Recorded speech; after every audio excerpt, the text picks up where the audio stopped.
কি তারা ছাত্রদেরকে আদর্শ পরিবর্তন দিয়েছে। এই মেয়েদের দিনে ধর্ষণ, খুন, হত্যা, আর এর বিপরীতে ইসলামের ছাত্র শিবির কাজ কি করেছে? তারা করছে আদর্শ, নামাজ, তারা শিখিয়েছে কোরআন হাদিস, তারা শিখিয়েছে মা বাবার প্রতি শ্রদ্ধা, মুরব্বীদের প্রতি ভালোবাসা, ঠিক কিনা? সুতরাং এখন থেকে আমরা যারা এখানে এসেছি একটা ওয়াদা করব, তা হচ্ছে আমাদের যারা ভাই ভাইপু নিউ প্রজন্ম আছে, স্টুডেন্ট আছে, সকলকে ইনশাআল্লাহ ইসলামের ছাত্রকে অন্তর্ভুক্ত করবেন। কে কে পারবেন শিবিরের অন্তর্ভুক্ত করতে? সারা ঘুরে তারা কেমনে করবেন? আপনারা পারবেন না? দিদের মধ্যে করবেন, পারবেন ইনশাআল্লাহ।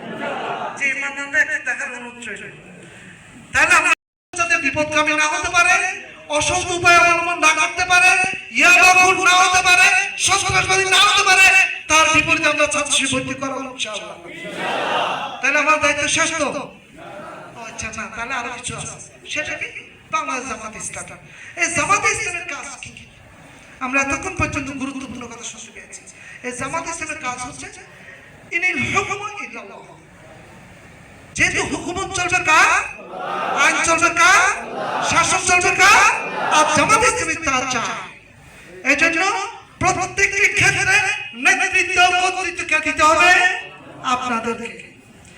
এই জন্য আমি শুনতে পেয়েছি আমাদের সম্মানিত বর্তমান আমি শেষের কাছ থেকে, এখানে নাকি ইতিপূর্বে একজন মেম্বার চেয়ারম্যান কিছুই ছিল।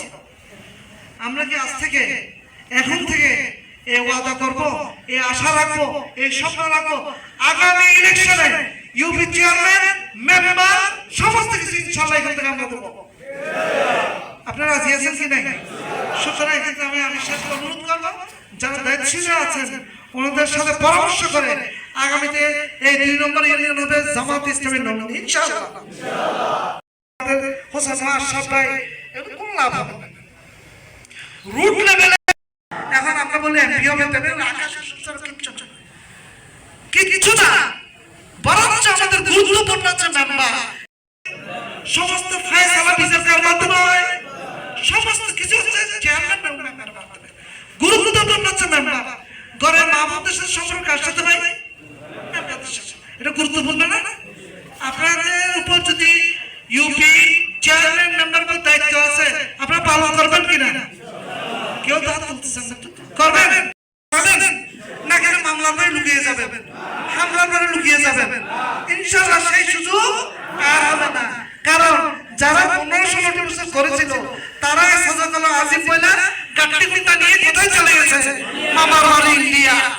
তারা নিজের দলকে কবল করেছে, হত্যা করেছে, কবরচিত হয়েছে। আর আমাদেরকে কিছু করতে হবে না। আমরা অনেকবার বলে থাকি যে তাদেরকে এখানে আসতে দেওয়া হবে না, বসতে দেওয়া হবে না। আমি কিন্তু এর বিরুদ্ধে। আমি বলি যারা আছে তাদেরকে ইসলামের দাওয়াত দেব ইনশাআল্লাহ, তাদেরকে জামাত ইসলামের দাওয়াত দেব ইনশাআল্লাহ। এটা কি পারবেন? পারবেন তো ইনশাআল্লাহ? এখন খালি হাত তুলছেন, কেউ হাত তুলেন না।